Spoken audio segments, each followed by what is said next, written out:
हाँ जी मित्रों, मैं ही गब्लो। आज भी मेरे पास बहुत सारी यूट्यूब कम्युनिटी की इंटरेस्टिंग न्यूज है भाई। इस वीडियो को अंत तक देखते रहना। तो बढ़ते हैं पहले न्यूज की तरफ बात करते हैं अरिजीत सिंह के बारे में। तो भाई जो अरिजीत सिंह है, क्या उन्होंने म्यूजिक से यानी कि सिंगिंग से रिटायरमेंट ले लिया है? बिकॉज उन्होंने कल अपने इंस्टाग्राम पे एक ऐसा पोस्ट कर दिया जो कि पूरा ही भाई सोशल मीडिया हिला दिया है। एंड लोग भाई काफी ज्यादा हार्ट ब्रोकन फील कर रहे हैं भाई कि उन्हें अरिजीत सिंह का कोई गाना नहीं देखने को मिलेगा। बिकॉज हुआ ये था कि अरिजीत सिंह ने एक स्टोरी अपलोड करी। वो ये कहते हैं, happy new year to all, I want to thank you all for giving me so much love all this year as listeners. I'm happy to announce that I am not gonna be taking any new assignments as a playback vocalist from now on. I'm calling it off. It was a wonderful journey. अब basically Arijit Singh ने जो story upload किया था, इससे बहुत सारे लोग भाई ये कहने लगे हैं कि उन्होंने यार रिटायरमेंट ले लिया है म्यूजिक से, अब वो कभी भी गाना नहीं बनाने वाले हैं। लेकिन शायद से अरिजीत सिंह के वर्ड्स को लोगों ने अच्छे से नोटिस नहीं किया। उन्होंने ये बताया था कि वो प्लेबैक सिंगिंग से रिटायरमेंट ले रहे हैं। अब इसके लिए आप लोग को ये जानना इंपॉर्टेंट है कि प्लेबैक सिंगिंग होती क्या है। बेसिकली प्लेबैक सिंगिंग उसे कहते हैं जब भी कोई सिंगर किसी भी लेबल के लिए गाने बनाता है या फिर किसी मूवी के लिए गाने बनाता है। आप लोगों ने अरिजीत सिंह के मोस्टली गाने किसी मूवी में ही देखे होंगे जहां पर भाई उनके गाने के ऊपर मूवी के अंदर एक्टर लिप सिंग करता है। तो वो चीज बंद करने वाले हैं अभी के टाइम पे अरिजीत सिंह। प्लेबैक सिंगिंग से रिटायरमेंट ले रहे हैं वो, ना कि इंडिविजुअल सिंगिंग से। अब बेसिकली अगर आप लोग को सिंपल कॉन्टेक्स्ट में बताऊं तो अब अरिजीत सिंह कोई भी मूवी के लिए गाने नहीं बनाने वाले। वो जो भी गाने बनाएंगे इंडिविजुअल लेवल पे हमारे लिए गाने बनाएंगे। बिकॉज अभी के टाइम पे उन्होंने जो 38 साल इस इंडस्ट्री को दिए हैं वो पूरा का पूरा प्लेबैक सिंगिंग को दिया था। एंड अब वो चीज से बोर हो चुके हैं। वो ये चीज नहीं करना चाहते, वो इंडिविजुअल लेवल पे ही गाने बनाने चाहते हैं। तो डरो मत भाई, अरिजीत सिंह ने गानों से रिटायरमेंट नहीं लिया है, बस उनकी मूवीज में कोई गाने अब देखने को नहीं मिलने वाले। बाकी बढ़ते हैं नेक्स्ट न्यूज की तरफ बात कर लेते हैं एमिवे बंटाई वर्सेस लेज़ारस के बारे में। भाई इनकी कंट्रोवर्सी तो बढ़ती ही जा रही है। मैंने आप लोग को कल वाली वीडियो में जो सेकंड वीडियो बनाई थी उसमें आप लोग को बताया था भाई लिटरली कृष्णा ने भी यार एक्सपोज कर दिया था लेज़ारस को, ये कहते हुए कि ये जो बंदा मेरा नाम यूज कर रहा है अपने डिस ट्रैक में किसी को गालियां बकने के लिए, किसी की बीवी को गलत बोल रहा है, यानी कि वो स्वालिना को रेफर कर रहे थे, ये चीज काफी गलत है। उन्होंने बैक ऑफ भी कर लिया था। एंड वो खुद लेज़ारस को अपने साइड से भाई एक्सपोज कर रहे थे कि ऐसा नहीं है कि मेरा एंड तुम्हारा एनिमी सेम है तो हम लोग दोस्त हैं। उन्होंने ये तक भी कहा कि लेज़ारस इतना हरामी बंदा है कि मेरे साथ भी एक टाइम पे कोलैब करने के लिए आया था, फिर जब मैंने मना कर दिया तो किसी और के साथ बनाने लगा। तो उन्होंने ये भी बताया कि लिटरली उन्होंने लेज़ारस को भाई ब्लॉक करके रखा हुआ है। सिर्फ इतना ही नहीं यार, जो डिवाइन है जिनका खुद शाउट आउट दिया था लेज़ारस ने अपने डिस ट्रैक के अंदर एमिवे वाला, वो पूरा ही यार लेज़ारस का ये इंसिडेंट देख के एंड खास करके वो जो इंडिया के बारे में गलत गलत चीजें बोल रहे हैं, डिवाइन ने खुद अनफॉलो भी कर दिया भाई लेज़ारस को। और से पता ही नहीं भाई, एमिवे के भी साइड से मल्टीपल स्टोरीज देखने को मिली है अभी के टाइम पे लेज़ारस के ऊपर, जिसमें यार वो डिस ट्रैक के बारे में बहुत सारे हिंट्स देते हैं जो कि वो लेज़ारस के ऊपर बनाने वाले हैं। एंड सिर्फ इतना ही नहीं भाई, जो एमिवे की भाई स्वालिना है वो तो अलग लेवल पे भड़की पड़ी है भाई लेज़ारस के ऊपर। तो सबसे पहले मैं आप लोग को दिखाता हूँ कि एमिवे ने क्या कहा। तो एमिवे ने सबसे पहले एक स्टोरी अपलोड करी। वो कहते हैं, again this bitch is talking shit about Indian hip hop scene, भादीर पुंदे तेरा दिन भर गया। एंड सिर्फ इतना ही नहीं यार, रफ्तार ने भी भैया लेज़ारस को एक्सपोज करते हुए एक स्टोरी अपलोड करी थी, वो भी आप लोग देख पा रहे। इसके बाद में यार एमिवे के साइड से एक और भी स्टोरी देखने को मिली जहां पर भाई उन्होंने एक गोरिल्ला वाला फोटो लगाया था, वहां पर लिखा भी हुआ था भाई वीजा लग गया finally, Lazarus is taking us to US. And उन्होंने एक और भी स्टोरी पोस्ट किया। वो कहते हैं, as many times you gonna take Swalina's name for each time, एक एक पर्दा खोलूंगा, आई एम काउंटिंग, पूरी बायोडेटा है अपने पास तेरे पूरे खानदान की, if you know you know. And उन्होंने एक फोटो दिखाया था यार जो कि ब्लर कर दिया था। बीच में यार कोई बंदा बैठा था, बगल बगल में दो लड़कियां बैठी थी, मोस्ट प्रोबेबली लेज़ारस हो। एंड उन्होंने यार शायद से एक डिस ट्रैक का भी हिंट दिया, बिकॉज उन्होंने एक फोटो डाला था एंड ऑल्सो उसको हाइड करते हुए एक एल का साइन डाला। एंड वहां वो लिखते हैं, you spoke about my country and my family, let's see what I can do. सिर्फ इतना ही नहीं, जैसे कि मैंने आपको बताया कि स्वालिना भी भड़की हुई है भाई लेज़ारस के ऊपर। तो स्वालिना ने अपने साइड से मल्टीपल स्टोरीज अपलोड किया एंड मैं आप लोग को उसमें मुझे कुछ स्टोरीज भी दिखाता हूं। तो स्वालिना कहती है, इंडिया से इसको cloud and bread and butter चाहिए और असलियत इसकी कमेंट में दिख गई। You didn't disrespected a country in your song, really what was the mimicking of Indian accent, how much racism need to be shown for the one to be called racist in the same song he is talking about unity is the same song he throws shade at the Indian accent। हम क्या पागल बैठे हैं यहाँ, जाके अपने brain का lobotomy करवा लो। एंड एक और भी स्टोरी आती है, वो कहती है, अभी तक मैंने कुछ बोला ही नहीं, रुको जरा सब्र करो, you are not man enough but my man is enough for you. And ये स्टोरी काफी कूल थी भाई स्वालिना के साइड से। उन्होंने एक और भी स्टोरी पोस्ट किया। वो कहती है, मेरे सजदे कभी जाया नहीं जाते, जिस मर्द के घर में औरत की इज्जत नहीं होता वही मर्द जाके दूसरों की औरतों को बदनाम करने की कोशिश करते हैं। This is so freaking scary. A doctor who disrespects a female shouldn't ever be allowed to practice. To all the people in the USA,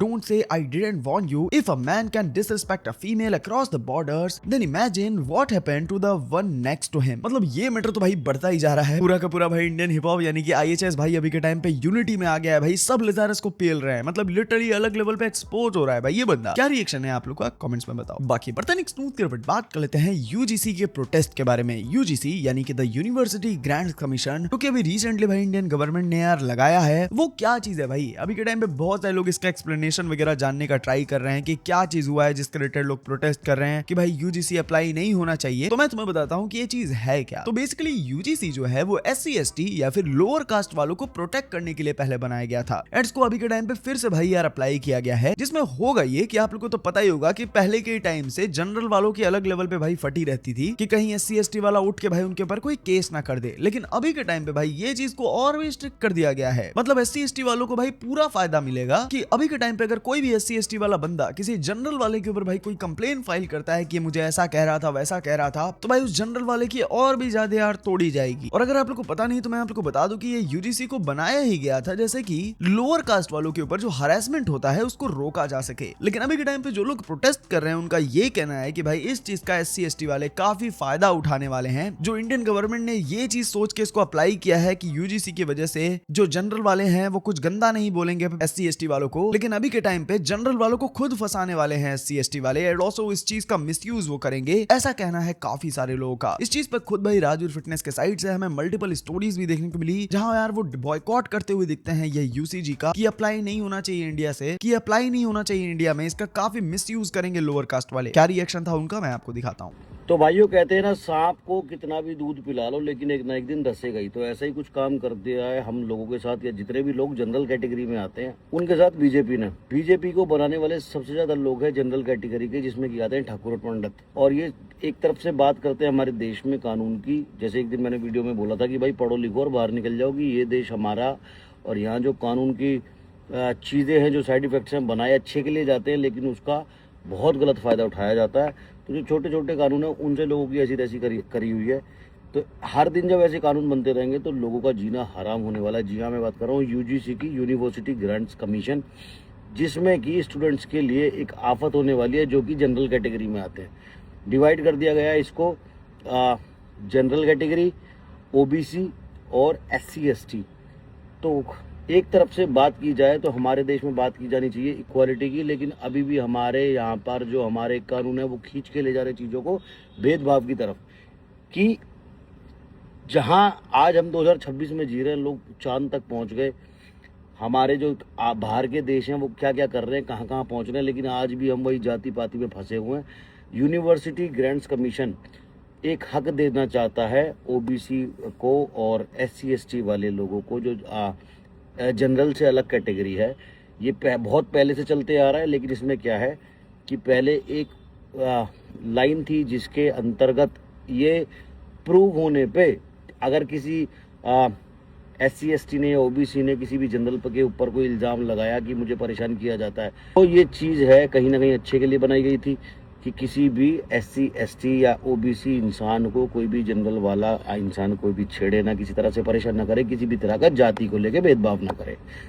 तो अगर किसी ने भी ये बोला कि जनरल कैटेगरी वालों ने हमें परेशान किया है और बाद में वो पकड़ा गया, पता लगा कि ये झूठ बोला, तो उसके ऊपर स्ट्रिक्ट एक्शन लिया जाएगा।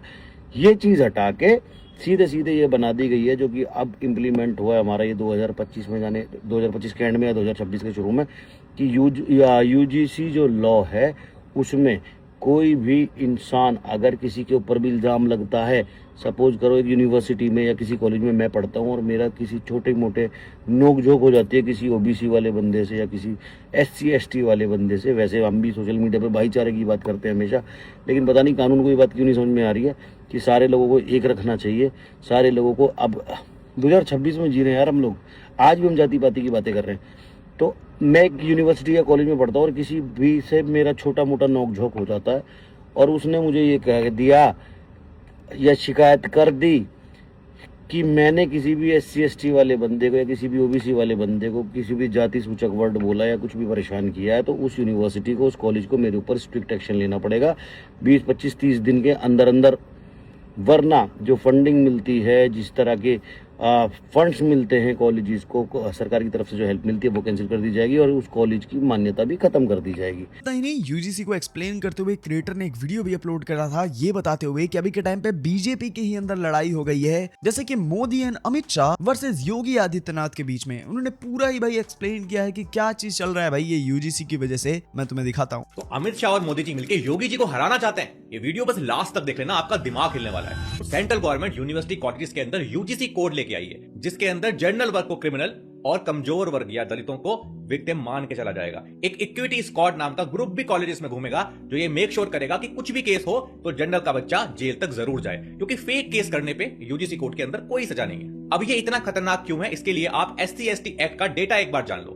पहले कर्नाटका हाईकोर्ट, फिर इलाहाबाद हाईकोर्ट और यहां तक कि सुप्रीम कोर्ट ने भी यह माना है कि SC/ST एक्ट का इस्तेमाल ब्लैकमेलिंग के लिए होता है, क्योंकि as per the data 75% of the मुकदमे यहां पर केवल फर्जी होते हैं। यहां तक कि पहली क्लास में पढ़ने वाले एक छात्र को भी इस काले कानून के अंदर बुक किया जा चुका है। अब यहां पर मोदी जी की जिम्मेदारी बनती है कि इस काले कानून को थोड़ा रैशनलाइज किया जाए, जिससे एक तरफ तो दलितों को न्याय भी मिले और दूसरी तरफ इसका मिसयूज खत्म हो जाए। लेकिन उन्होंने किया क्या है, वो यूजीसी लेके आ गए ताकि अपर कास्ट के बच्चों को जेल तक जाने में कोई प्रॉब्लम ना हो। सिर्फ कॉलेज और यूनिवर्सिटी नहीं, अगर हम यूपी की बात करें तो यूपी के अंदर अपर कास्ट का पॉलिटिकल डोमिनेंस खत्म करने की बीजेपी लगातार कोशिश करती है। यहां तक कि बीजेपी ने फरमान जारी करके ब्राह्मण और अपर कास्ट MLAs की मीटिंग पर भी रोक लगा दी है। बट ये हो क्यों रहा है, इसके पीछे का गणित समझो। देखो, उत्तर प्रदेश के अंदर लगभग 20% जो लोग हैं वो अपर कास्ट से बिलोंग करते हैं और लगभग 20% के आसपास ही हैं जो दलित हैं। लेकिन अपर कास्ट का पॉलिटिकल डोमिनेंस बहुत जबरदस्त है। अगर आप एग्जिस्टिंग डेटा देखोगे तो 44% जो MLA हैं अपर कास्ट से ही बिलोंग करते हैं। अब एक साल के अंदर उत्तर प्रदेश में चुनाव है और एक साल में दलित वोट बैंक तो बीजेपी को वोट देने से रहा, लेकिन 44% का जो अपर कास्ट है ये बीजेपी से इस टाइम पे बहुत ज्यादा नाराज है। बट इसका असर क्या होगा, अगर ध्यान से देखें तो हिंदुत्व और अपर कास्ट की जो राजनीति है वो बीजेपी से कहीं बड़ा वोट बैंक और बैकबोन योगी आदित्यनाथ की है,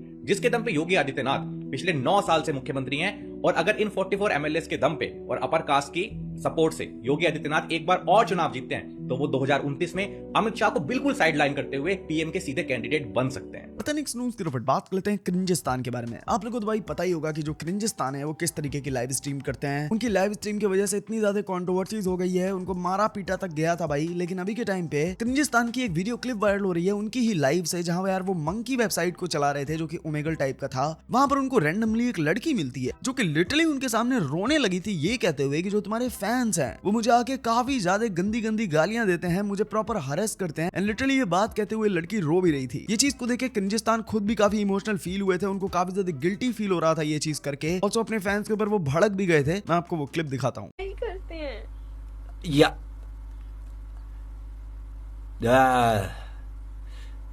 आप अगर कर रहे हो पर किसी को मैसेजेस गंदे आ रहे हैं ना। so sorry for that. मैं आपसे पहले बहुत सारे यूट्यूबर्स के साथ स्ट्रीम कर चुकी हूँ, बट मैं भी यूट्यूबर रह चुकी हूँ। एंड लाइक मेरा भाई भी यूट्यूबर है, बट किसी ने ऐसे स्पैम नहीं किया है जैसे आपकी आर्मी स्पैम कर रही है। You know, I'm so sorry. I'm feeling sorry. मैं कोई फालतू में नहीं बैठी। I know. You're a nice person. तभी तो मैं आपको पे कर रहा था। ये बच्चे हैं स्पैम वाले जो स्पैम कर रहे हैं। ये बच्चे हैं, बच्चों को सीरियसली ले रही हो आप, बच्चों को सीरियसली ले रही हो। पता है ये बच्चे हैं, कुछ बच्चे जो उन्होंने करा ये। आप उन बच्चों के कमेंट्स डिलीट भी कर सकती हो, पता है आपको। तो चलो गाइस, इस वाली वीडियो के लिए मेरे पास अभी तक कितनी न्यूज़ थी, आगे जो न्यूज़ सुनेगी मैं आप लोगों ने जरूर बता दूंगा। और हर किसी चैनल को सब्सक्राइब करना बिल्कुल ही मत भूलना भाई, 1 सेकंड लगता है यार, कर लो सब्सक्राइब। यहाँ पर मैं आपको daily YouTube communicated interesting news सबसे पहले देता रहता हूँ। मैं मिलता हूँ आप लोगों को नेक्स्ट वाली वीडियो में। Peace out.